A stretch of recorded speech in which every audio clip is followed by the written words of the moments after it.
Need a holiday gift that will keep her sparkling all year long? Right now, Blue Nile, the original online jeweler, is offering 30% off select jewelry. With experts on hand 24/7 to provide guidance, you're sure to find the perfect piece. And now there's even more to love about shopping at BlueNile.com. For a limited time, get 36-month special financing on minimum purchases of $1,000. Restrictions apply. See BlueNile.com for details. That's BlueNile.com. In sports, the scoreboard doesn't tell the full story, but Netflix does. Stories about dads who happen to be world-class quarterbacks and a battle for the heart, soul, and direction of the multi-billion-dollar business of F1. Whether you're a diehard fan or you're brand new, Netflix has the stories for every type of fan. You can watch these incredible sports stories like Quarterback, F1 Drive to Survive, Untold, and many more now on Netflix. Apple Card is the credit card created by Apple. You earn 3% daily cash back up front when you use it to buy a new iPhone 15, AirPods, or any products at Apple. And you can automatically grow your daily cash at 4.15% annual percentage yield when you open a high-yield savings account. Apply for Apple Card in the Wallet app on iPhone. Apple Card subject to credit approval. Savings is available to Apple Card owners subject to eligibility. Savings accounts by Goldman Sachs Bank USA, member FDIC. Terms apply. Serie A Chronicles is a Media Chronicles production.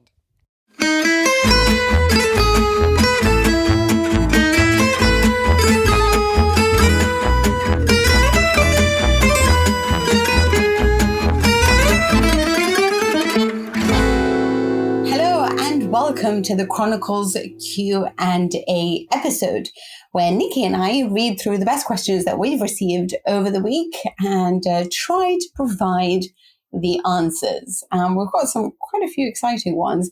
I'm going to say Nikki really laughed at one of them. She loved it so much, but I won't tell you which one. Let's start with the first one, and it's from Moustafa in New Zealand. New Zealand, yay! Libby Capcace, huh?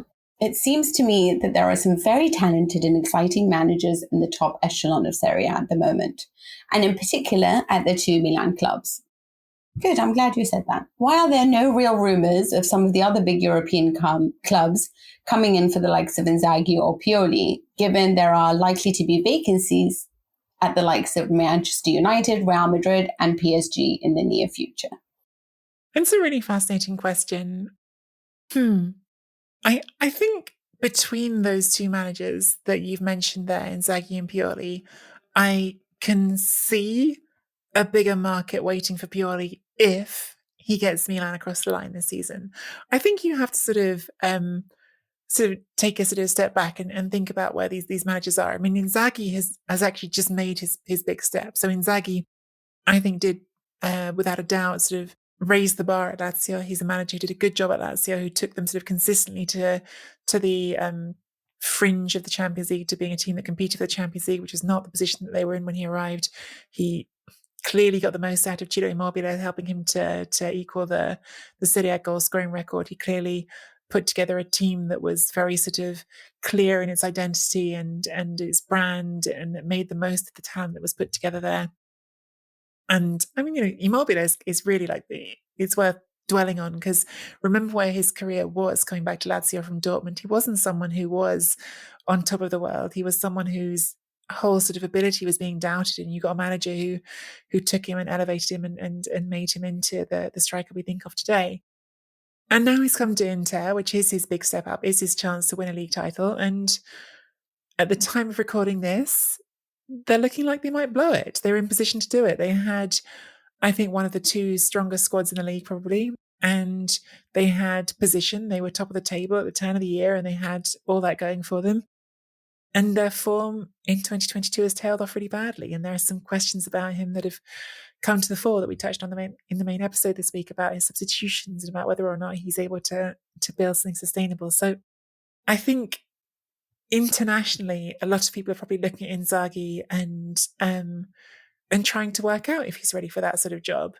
And it's really funny, I think, when this comes up, actually, because I wrote a column about Simone Inzaghi a few weeks ago, a column for an English audience, and you'd be amazed listeners to this podcast won't do it, but how many people listening to this podcast would be amazed by the amount of comments under that article going, oh, I remember when he scored for Milan against Liverpool in the Champions League. And you think, no, that's people. That's his brother. And the amount of people for whom sort of internationally Simone Inzaghi, but that really brought home to me how much Simone Inzaghi internationally just isn't a brand. Like, he isn't someone who's sort of got that fame, who's got that reputation. Like, it's just people see Inzaghi and their brains go straight to his brother.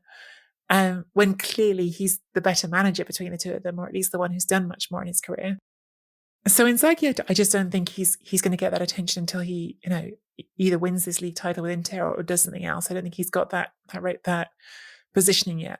Pioli is more interesting. He's obviously taken a sort of more circuitous route to getting here, but I think he's really, really burnishing his reputation now, because unlike Inzaghi, who's followed a title-winning side, who's gone in to follow Conte, and so the expectation is right up there. It's like, you should be winning the league. Pioli is on the verge of, or at least has the position to, help Milan win the league title for the first time in more than a decade, to help them become top team in Italy again, and to be all his work. It's not someone else who came before him and did it. He did it, and he did it with young players. And I think that that achievement would get the attention of big clubs in Europe. I think if he does it, if he gets Milan across the line, combined with perhaps some of what was seen in Europe, and I think that you have to also be realistic and say that Milan's Champions League performance this season was a bit disappointing, and that may hinder him to some degree. But I think if he wins the league, you'll start to see him getting linked to some of these jobs. And by the way, I think that he's young enough. He's not young, but he's young enough that he would consider that sort of move as well. I think it's on his mind that he's got scope in his career still to have that journey. Not necessarily this summer though. Like, it could be like a win the league, then the next step is, can you make Milan into more of a force in Europe? And then those jobs are waiting for you. But I think Pioli, really, don't rule him out of those vacancies for the summer yet, is what I'd say. I think if he wins the league, you might see his star rise very quickly, because, again, we overestimate, those of us who spend all of our time focused on Italian football, how much everyone else is watching this as much as we do. And I think that the reality is that across Europe, a lot of people react in quite a knee-jerk way to, oh, there's a trophy, there's something that you can hold up and prove that this person's done something with, because they're not watching every week. And that validation would go a long way to establishing him in the minds of people for those jobs. Although, of course, personally, having enjoyed the work he's done the last few years, I hope he doesn't. I hope he stays in Serie A for a while longer, and we get to keep watching him develop young players. You know what, guys? I mean, I feel like, sorry to be the burden here, and I'm glad that Nikki answered this in a positive way, where if, Milan win a trophy, then there's a possibility there's no possibility. I don't feel like Pioli will ever be wanted by any of the top clubs. I'm sorry. I don't, really? No. I feel like we live in a very PR spin doctor society that has made football very difficult for me sometimes to handle. And I feel like we have some great coaches, really some great coaches. And when you see how players have developed under Leonardo Jardim against Galtier, Nice finished 9th last season. They're in 2nd right now, level on points. So you 3rd, whatever goal difference. What he's done with Lille to win over PSG. Does anyone think about Galtier when they're looking for a great coach to take over? This is a guy that has made basically the Turkish national team at this point, with what he did with Lille last season. And he is just such a tremendously intelligent coach. You must have watched what Lille did against Milan for the Europa League at the qualifying stages last year. They are such a tremendous team, despite the fact that he was working with so little. But how he raised them, how he developed them. When you look at Ruben Amorim, he doesn't have a very good team, but just how he has managed to convert some players in their tactical roles, what he's doing right now for Sporting. Yes, he's naive, conceded 5 goals to Manchester City, but there's also a billion difference between, how much each club has spent. So that needs to be taken into account.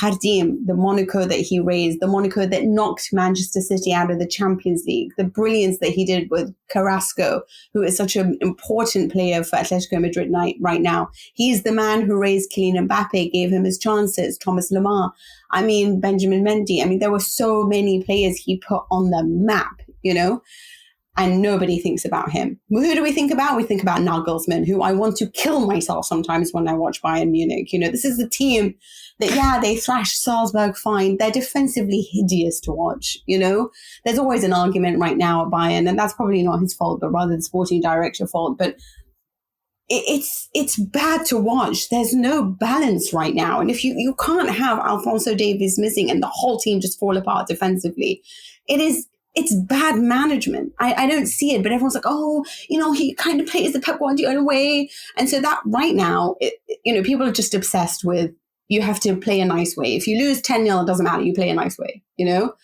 And I feel like sometimes we're not looking at the things that matter, the man management, the ability to develop players, the ability to win despite the fact that you have little. It gives me hope that people recognize that Gasperini is a great coach. It gives me hope.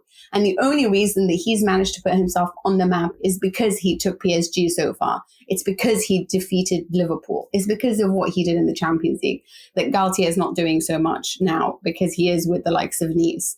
But Jardim did it in the Champions League and no one cared. In fact, you know what they did? Monaco sacked him and brought in Thierry Henry because he brings in the press. Because everyone wants to see Henry talk, even though he was rubbish tactically. He was very good as an assistant manager for Belgium, but for Monaco, he wasn't a very good coach. I'm sorry. But you know what happened? People showed up to the press conference because he was fun. He's Thierry Henry. He was a great footballer. So everything's about your image. When you wonder why Antonio Conte is the name that he is, despite being, I'm sorry, a total failure in the Champions League, it's because he is a brand. He's a great coach, and so it adds to that. On a league level, you know what you're getting with Conte. He will dramatize everything, but he'll win the trophy, but he'll make life really hell for you if you are a director at a club. But he will always have a job ready and waiting for him because he's a brand. People click to see what he's going to do, like Jose Mourinho. Jose Mourinho also collected a bunch of trophies, so I'm not going to take any of that away from him. He was marvelous, But being a brand matters. Nagelsmann is a brand. So people want to have that on them, want to see that. At the end of the day, Lopetegui is a great coach. But Real Madrid's like, we can get rid of you because, you're good and stuff, but you're not good enough to warrant you staying around. And it's interesting because I had a conversation with a Spanish sporting director recently who's very, very interested in Osimhen. And he's very much like, we are, but we're not. He's a tremendous player. I'm like, if he's a tremendous player, then why don't you just go and really bid for him or commit to him or whatever it is? And the feeling is that he has to grow his PR image because right now, even if, and get this, even if he's the same level as Haaland, they will choose Haaland because everyone knows his name. So if I'm an up and coming coach, what I'm going to try to do is make a splash in the Champions League and then do something ridiculous like, I don't know, take my wig off and whatever it is, or put a chair up like Alaba, because these are the things that people remember. It's all about PR.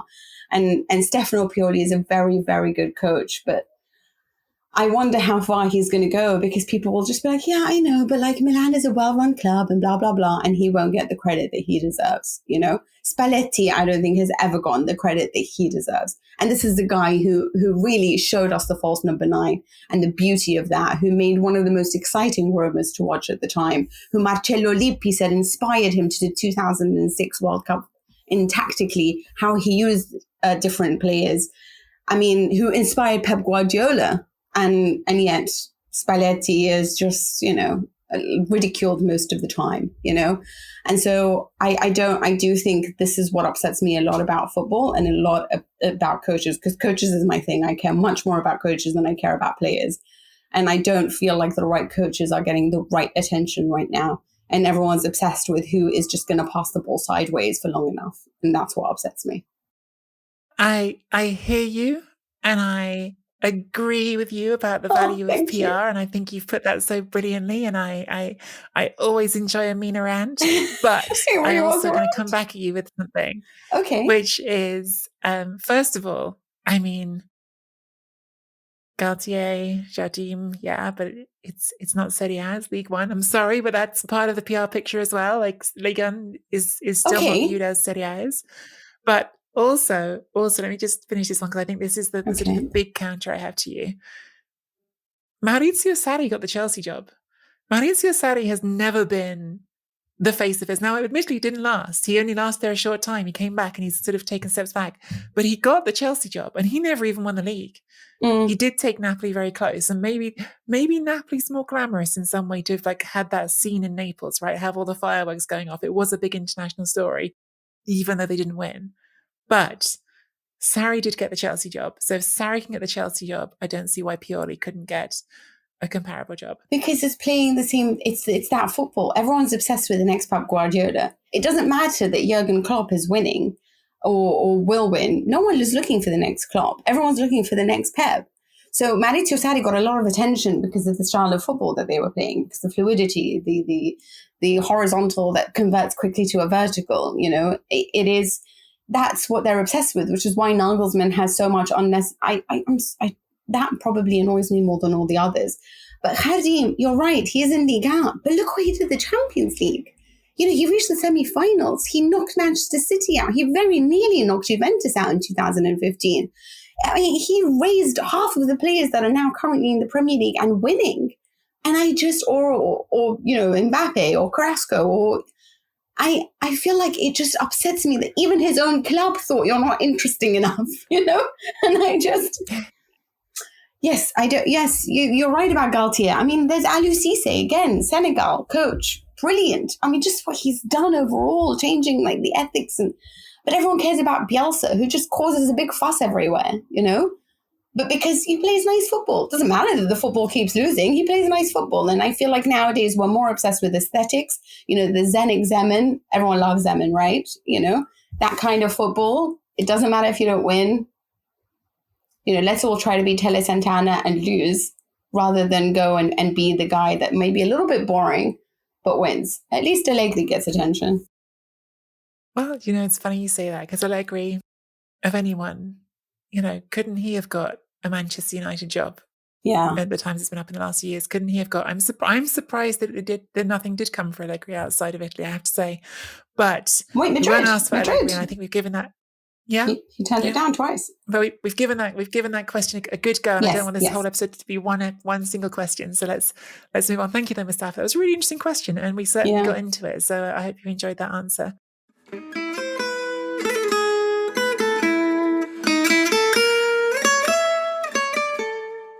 This podcast is sponsored by BetterHelp Online Therapy.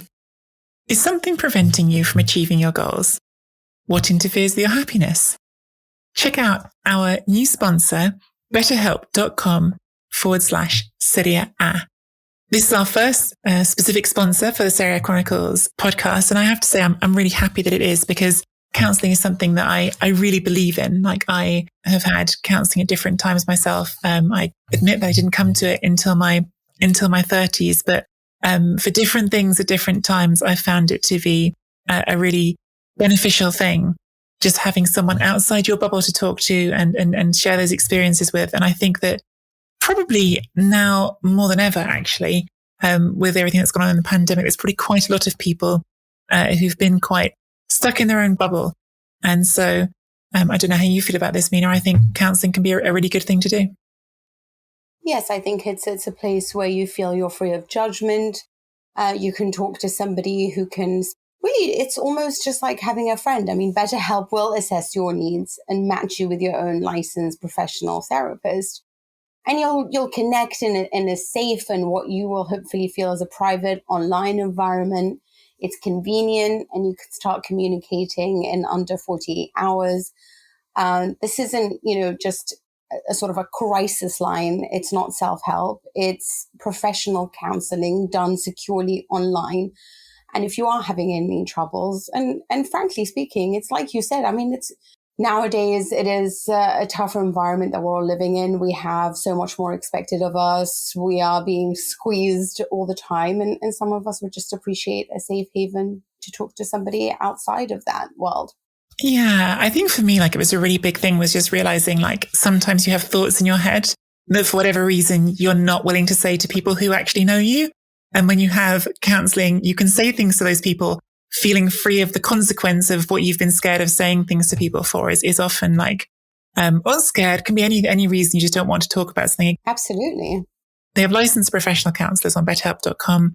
They specialize in all sorts of areas: depression, stress, anxiety, grief, LGBT matters, sleeping, trauma. Anything you share is going to be completely confidential.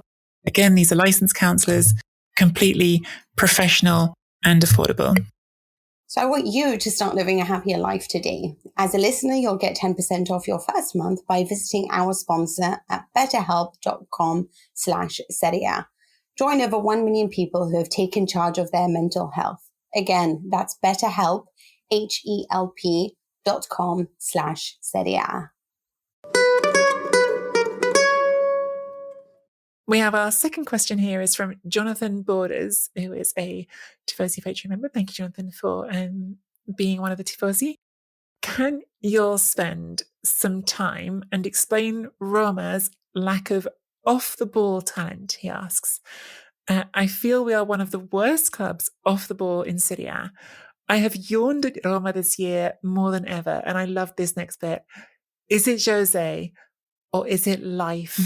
It's just such a profound question, Jonathan. I don't know how to answer the bit about your life specifically, but we'll get to it. Under Fonseca, things weren't so boring, but I have got the hope in the special one. The red card was worth 9 points in my book. Also, I love Eldor Shomurodov. He was so brilliant with Genoa last season. He has been with Roma this year. To the observant fan, just a lack of playing time, but his positioning is next level. Mina, is it José or is it life? I don't know. I feel like I've made this point so much that you must be absolutely and deathly annoyed at me for saying this. But I do think that for a team that has spent all the money that they did spend over the summer, that does have Shomurodov, who I agree with you, I think is such a fantastic talent, but just not really being given the momentum and the number of minutes and the consistency allowed to allow him to grow, because I so agree with you. And there's nothing that he can't do. He can be a facilitator. He can be the goal scorer. I love a type of striker that doesn't know only how to do one thing, but can know how to do a bunch of things. And I understand why Tammy Abraham is the man, and he should be the man right now because he's scored, 20 goals so far. He's the top scoring Englishman. Rely on him. But and I think that has helped a lot to have Zaniolo closer to him, because I think that's brought out the best in Tammy Abraham, who isn't a guy that likes to play on his own. And I think that was really put to bed. But Shomurodov should really be starting a lot of matches or at least given a few minutes, because he can introduce something so different. We talked about on the main show that he is exciting and all of that. But I do feel that with Jose Mourinho, I mean, even as a team, they take so many shots on goal, that they do produce a lot of opportunities, but they're just not that exciting to watch, because I don't know whether it's off the ball. Is that what you think it is? Is that they don't have enough balls? Sorry, off the ball, please.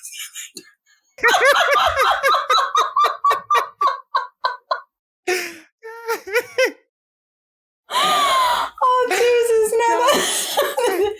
never. Look, I'll sum it up, but there's something that I thought Gazzetta said so perfectly. I mean, they do have balls. I'm so sorry. I actually love that, because Mina, honestly, like Jose Mourinho and the way like he talks when things like aren't working, it's always all about that sort of language. It's always like, oh, you need to show some cojones. I mean, I don't know if he'd use cojones or he'd use scatole, who's talking Italian, but he's all about that. He's all about that language. So don't back down, Mina. That's what Gazzetta wrote. It just said there's no game, but just a whole lot of effort. And that's what Roma is right now. It's a whole lot of effort that covers up for the fact that there isn't a strategy, an attacking strategy that I know what's going to happen, or I can see a sort of identity. It's compact and try to be vertical. It's last minute goals. It's being rescued by the brilliance that does exist in the team. But I think that, there are certain players that are certainly growing within the side and showing the best of themselves. But you're right. I saw there was a lot more of an identity with Fonseca. I could see a clear strategy of what he was trying to build. It was an exciting team. There was a lot of adjustments on a tactical level when they faced an opponent that closed or were open on one side, or there was a deficiency somewhere. I thought Fonseca was very good with the substitutions, or how he at least tried to tweak the game to either pad out the midfield and I just don't see that from Jose Mourinho. I feel like it's a lot of Hail Marys. It's a lot of let's put on a lot of attackers and see what happens right now. And that's why it's a little bit dull. And even in terms of, they talk about a lot of effort, like Gazetta said, but at the same time, in terms of kilometers run and how much of the ground that they're covering, only 2 teams are worse than Roma who have run less, and that's Udinese and Bologna. So Roma actually don't even cover that much ground. It's just a side that I'm not yet sure what to think of them. But if I have a whole schedule of football to watch on a Sunday, I'll be honest with you, I watched a lot of Roma last season, but I'm not that much interested in watching them as much this year round. What about you, Nikki? I've been trying to sort of work out what I think exactly Jonathan means with that off the ball, because I think you can interpret that in different ways. Like one of them is sort of the thing which you've just sort of answered, I think, to an extent, which is, do they work harder than everyone else? Because that's like what comes to my mind is like off the ball movement is like who's putting the effort in, who's keeping on running, who's constantly giving their teammates an option. Because I think that's so important in football teams. I think it's one of the things that can really kill a team is when you're getting someone on the ball and you look around and no one's moving. And talking in sort of strictly numeric terms, you've sort of just poured water to an extent on the idea that they're a great sort of that kind of off the ball team, because you're saying they don't have the same distance covered as some other teams, and that's just. But of course, like not everything can be measured in that way, right? Because you can conserve energy and just move at the right times rather than being in constant motion and still be a very effective off the ball teammate, I suppose, to your teammates in possession. I wasn't sure if that was what was meant, was sort of, we have a team that works hard, which I think certainly would be what Mourinho would want his team to be, as a team that you identify as working hard, as putting those hard yards in, the one that sort of does that. Or if he meant more that he thinks there's a lot of intelligent players in this team who are really sort of smart in the way they move and in the way that they position themselves. And I think that there is certainly a category of players in this team who I would agree with that for. I think Tammy Abraham has shown himself to be a smart off-the-ball player. I think he's been a really sort of a fascinatingly effective centre-forward for Roma this season. I think he's one of the great sort of stories of this season. I think his goal-scoring feats, particularly over the last period, have been really consistently good, and it's wonderful to see someone like that come to a different league and establish themselves and go from being someone who couldn't get that regular opportunity at Chelsea to being someone who I think now lots of people at Chelsea would like to sign back and send Lukaku going the other way, frankly, at this point. And perhaps misguidedly, by the way, because it doesn't necessarily work like that. It doesn't matter that just you score one team, you don't automatically go and score goals for another team. But I think he's an example of someone who does move very smartly off the ball. I know Jonathan sort of mentioned Shomurodov as someone who he admired in that way. Some of the other players who I really admire in this team, like Lorenzo Pellegrini, I'm not saying his movement is bad, but I think of him very much as an on-the-ball player, actually. I think of him as very much as someone who contributes the most to his team when he's carrying it, when he's moving. And perhaps Mkhitaryan's another sort of off-the-ball player who definitely contributes in that way, and not necessarily in a sort of purely, running hard all the time kind of way. But yeah, I almost wanted to drill down on that off-the-ball sort of logic with Jonathan and know a bit better exactly what he means by it. But there's lots to like in this Roma team overall. I just don't see them as at the level they want to be, which is a Champions League team. And I don't think that the answer to that was ever, even giving Jose Mourinho full credit, which I'm not certain he deserves. I don't think the answer to that was ever the manager. I think that the squad is just not at the level of those teams in the top four. For me, Mkhitaryan's an on-the-ball player, so that's interesting. Yeah. Here's the one thing, but it's interesting that you don't see it as that. So that makes me think, wait, is he then on the ball or off the ball? So, well, he's not a hard run. He's not a hard running player. No, but you're about tactical. Drawing that distinction. Yeah, it's just because I see him as being so clever on the ball that I think of him as a guy who can maintain possession, and that's how I define on the ball. Okay, yeah. I think for me, I've always seen off the ball as players who, like you said, they're intelligent runners off the ball and they know where to position themselves to ensure the fluidity of the whole game.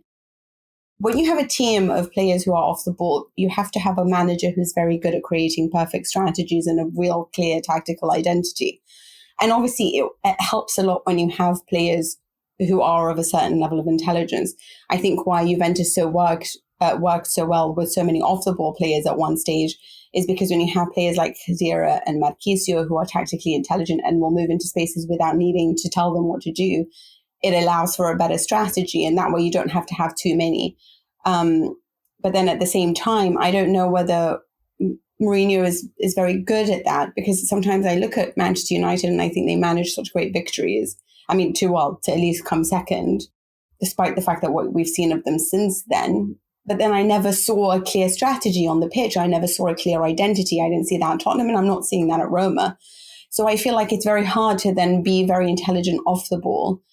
But here's my issue with it is I sometimes don't want to blame Mourinho because I blame management. You can't go from a coach like Fonseca. I mean, if I go from Fonseca, I think of De Zerbi afterwards, or I think of somebody that can continue that thread, or maybe or Dionisi who can play that type of football, but then also make it vertical and a little bit combining of the two, like a Luis Enrique. I definitely don't think it's very ideal to go from somebody who plays that style of football like Fonseca did, that relies a lot on youth, that relies a lot on possession, which also at times could be counterattacking, but then go into Jose Mourinho because you just felt there was a mentality issue. I think there's no clear continuation of a plan. There was a clear continuation, Conte to Inzaghi. I just don't know Inter, but with Roma, I have an issue with the way that they are progressing this project that they keep talking of, because I don't see a strategy, even with the way that they buy players. I don't see the strategy. And so I don't know whether I can entirely blame just the coach, or whether there's management that's not providing the right support and has the right idea of how to progress this team on a project level. Yeah, I think that the appointment smacked of a lack of long-term planning, didn't it? Exactly. Just to say as well, because I didn't say it before, can't say his name now. Shomurodov is another player who I do really like Shomurodov, and I think he's an off-the-ball player. I agree with Jonathan on that. I think he's a player whose movement is really sort of subtle at times and nice, and I hope he gets more opportunities. I think he's one that I enjoy watching play football. Okay, we have time to squeeze the last one, but we are going to try to keep it tight. And it is thank you to Michael Betts, who is a Chronicles Tifosi Patreon member. We didn't want to ignore this question because we loved it when it came in. It's not exactly about current Serie A, but what do you make of Lukaku? Is he that dependent on playing in a system that maximizes his strengths? At Inter last season, he started affecting big games rather than despairing as he did at United and Everton. What happened to him this year? What happened, Nikki? Yeah, I mean, there probably is like a really long answer to give on this one, but like the short answer, I think is yes. I think like lots of strikers, he clearly produces better in different systems. I think it's one of the things that is just hugely underestimated in football in general, is how much context makes a difference to a player. I think there are all sorts of players who thrive or fail based on whether they're in the right team at the right time. I think there are all sorts of footballers whose careers we never saw because they never found the way to a coach who knew how to make the most out of them. I think I mentioned already earlier Ciro Immobile and how differently his career was going before he found Simone Inzaghi at Lazio, and how that just saved him basically. I've been listening to people recently talking about how sort of static Lukaku is and how he doesn't move, and I just thought to myself, but he did move at Inter. Like at Inter, he really actually had that sort of habit of rolling out to the flanks quite a lot, of sort of doing that sort of slightly sort of, if you want to be mean about it, you'd say it's a sort of the QE2 type term, but there's sort of the big wide turning out to the flanks and then just marauding past defenders when he got there. And I think it was really effective for Inter. And I think that absolutely Antonio Conte was a manager who understood him, who always clearly knew in his own mind that he had a plan for Lukaku because he wanted him for so long, wanted him at Juventus, wanted him everywhere, and had this idea of how to use him, and it worked. And I think that at Chelsea, it's a different system, and it hasn't worked for him as well. So that's the very short answer. I mean, the longer answer involves like a bit more digging down to those tactics and exactly why. But I'm sort of conscious that we haven't got unlimited time. I think that's a big part of it, is having a manager who really understood that to get the most out of Lukaku is let him have that space to turn, give him the encouragement to turn and get running at defenders, and set your system up to make the most of the qualities he has, which is that incredible physical strength and an ability to sort of really bull those defenders, as we saw him do a lot in Serie A, at the same time as being, I think, an underestimated finisher. I think he gets a bit too much stick for the odd clumsy touch. I think some of his touches we saw in his goals for Inter last season were also still pretty flipping good. Is it that, I guess what made him so special is, sorry, just because I am somebody who is a bit of a tactical geek, that they were quite of a low team. They defended as a low block Inter, and then he had space where he could show off his acceleration and then had time to then obviously perfect his finishing. Whereas Chelsea play much higher up the pitch, and he needs to be better in the tighter spaces. And it is a lot more about managing the ball, which is, everyone was saying, oh, they must really regret letting go of Tammy Abraham. Tammy Abraham, I think, has also some of those characteristics where he'd be better with a Conte team, I think, than perhaps this Chelsea team. Is that what it is? Just wanted to check if it's the same as what I'm thinking. I think that's really well observed. Yeah. Okay. I think that's really well observed. Here's the thing, right? If Lukaku was great at Chelsea as well as he was at Inter, then he is one of those very, very special ones, And I think that there are good strikers and there are the very best. And sometimes we want everyone to be Cristiano Ronaldo and we want everyone to be these wonderful guys, but it's very hard to move from different tactics and different teams and still produce at a very high level. And if you do manage that, then you're obviously, one of the very best. And that's why even, for example, Messi, who was booed over the weekend and stuff, there is going to be a difference to adapting to the tactics at hand and the team around you, which is why perhaps performances for PSG are not as great as at PSG are not as great as what they were at Barcelona. And it is, a form of tactics, it's confidence, it's how happy you are, it's whether or not you've suffered from COVID and have had problems, or if injuries has been a problem, or your family is happy. Di Maria was man of the match in the final and the last game he played for Real Madrid, and he moved to Manchester United and he just hated everything there and just didn't even perform. Coutinho was somebody that Inter just thought, yeah, this isn't going to work out. Ciao. And then he became like a phenomenon at Liverpool. And then all the things that we thought, oh, but he is like, perhaps a little bit physically weak, or perhaps this, or perhaps that. We saw all of those weaknesses as well in Barcelona. So it is about the club. It is about all these things combined. And I agree with that. But for me, I guess my major issue with Lukaku is that he talks a lot. And I think he would be a lot better, because then he sets himself standards, and then he sets himself and opens himself to different, to a lot of criticism. Sometimes that's unwarranted and not really needed to help with his confidence, because he is a confidence player. He is a guy who needs his mother and his daughter, and he wants to be loved. And if you are that kind of guy, then I think you're better off just not speaking that much and allowing people just to decide on their own. And I think that for him, one of the reasons he succeeded so much in Inter is because he had a coach that loved him and a city that loved him. And right now he has to do all that again at Chelsea. And it's not helping when the tactics don't suit him. But I think also coming out and saying, I can't believe I wasn't rated in the top 5 greatest players.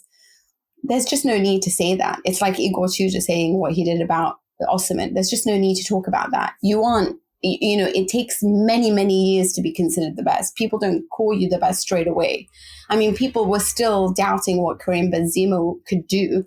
And yet he's shown himself to be the man with Ronaldo and the man without Ronaldo. But it's taken a decade before people have started to really appreciate the value of Benzema, his ability and technicality on the ball, his extreme intelligence. I have never seen, honestly, a number 9 who is as intelligent as Benzema. And I feel like Lukaku saying the things of, oh, is this a great moment? Oh, it's, I am one of the top 5. It takes so much to be the top 5. And in order for you to be one of the best strikers of the world, you have to prove yourself in any tactic, with any coach, in any formation, in any style of play, and in any club. It took, Ronaldo was a guy that never managed to score in the big games when he was at United. And, after he moved to Real Madrid, they were being knocked out by Lyon in the last 16, 2 years in a row, I believe. So it took a while before he learned to also be the very best. But you just keep your mouth quiet and you just go forward. And that annoys me a little bit of Lukaku, that he doesn't do that. And I think that people were so quick to jump onto it. He had a good manager that brought out the best of him. He's a very good number 9. Is he the very best? I think we're expecting too much, because based on what we've seen so far, and he is still only 28. I mean, actually, he should be at his peak right now. But sorry, I was about to say, he's in my head, he's still 25. Yeah, but actually he's 28. I've never seen enough on the ball that has ever made me think to myself, he's a legend. So, and I think that he's talked so much that people expect that from him. And so for me, frankly, he's dug his own grave. And to be the very best, if you are trying to compete with these guys, you need to show me that you can do that in every match, in all the big matches. And again, at Inter, you didn't play in the Champions League at the very highest level. You didn't reach the knockout stages, so I don't know how to judge. I think the other thing that I would just add on to that, we focus on the tactical side of things. I think there is something for Lukaku. I think he feels like one of those players who produces his best when he feels loved. Yeah. And I think there is something psychological with him as well. And I think that was the other thing that he's lost moving from Inter to Chelsea, is that it was like, instead of sort of feeling like he did, certainly by the end of that time at Inter, when he's literally sort of, and not even to the end, I mean, as soon as he arrived at Inter, he had, even some of the less savoury elements of the ultra base sort of making such a big deal of him and flattering him. And I think that, the murals that got devoted to him, he loved that in Milan, like, he was an icon, and I think he really loved it. And I think it was a way to get the best out of him. And I think that some players respond to different situations differently, but I think that was a good situation for him. And that's something that he's lost as well as any tactical stuff. Is there anything else that you wanted to add to that, Mina, or? No, I just want to say that he is a good number 9, but I just sometimes, let's not expect the world from them, I mean, obviously I do expect more from him at Chelsea considering his price tag, but you never know. Maybe Tuchel will go, a new coach will come in, and they'll play to exactly his strengths, or he'll move to Spurs and show us what we've been missing. And look, it's never an exact science. And don't forget, in all this conversation, I think it's almost like a thing that's sort of funny how one player impacts the next one. And this is not the Premier League podcast, but I think it's interesting how everyone up till this season was talking about how Chelsea overpaid for Kai Havertz and how he hadn't lived up to the amount of money that was spent on him. So, it's tough to go to a top club and succeed. That's just an obvious truth. But we are out of time for today, and we hope you enjoyed this Chronicles Q&A. Please do check out our website at SerieAchronicles.com and click the Chronicles Tifosi button if you would like to join our Patreon community, where you can have access to exclusive episodes and bonus content. We've got one coming up this week, and a special episode deep dive on Empoli. There'll be some content around Juventus in the Champions League in midweek as well, and no doubt anything else that comes into our heads. But yes, go do that if you would like to become part of that community and to support the show. You can also offer a one-time tip if you would like to. On the website, there's a button there to our Ko-fi page. Get your questions in on Twitter at SerieAchronPod for our Q&A episodes with the hashtag Chronicles Q&A, or send us a voice message via the website and we'll put your voice in the show. Only one person's done this so far, and I really enjoyed it, but I understand if you don't put their voice on as well. So we don't mind. You can send them by email or by voice, but we did enjoy the voice message. Find us on Twitter at Mina Rizuki, at Nikki Bandini, and subscribe to the Serie A Chronicles YouTube channel for clips of the show as well. That's all we've got for you today. We will see you again next week. Bye for now.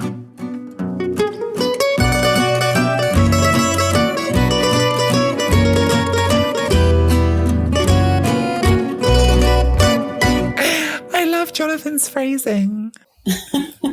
I have yawned at Roma this year more than ever. Is it José or is it life? Sports Social Podcast Network. Judy was boring. Hello. Then Judy discovered ChumbaCasino.com. It's my little escape. Now Judy's the life of the party. Oh, baby, mama's bringing home the bacon. Whoa, take it easy, Judy. The Chumba life is for everybody. So go to ChumbaCasino.com and play over 100 casino-style games. Join today and play for free for your chance to redeem some serious prizes. ChumbaCasino.com. No purchase necessary. Void where prohibited by law. 18 plus terms and conditions apply. See website for details.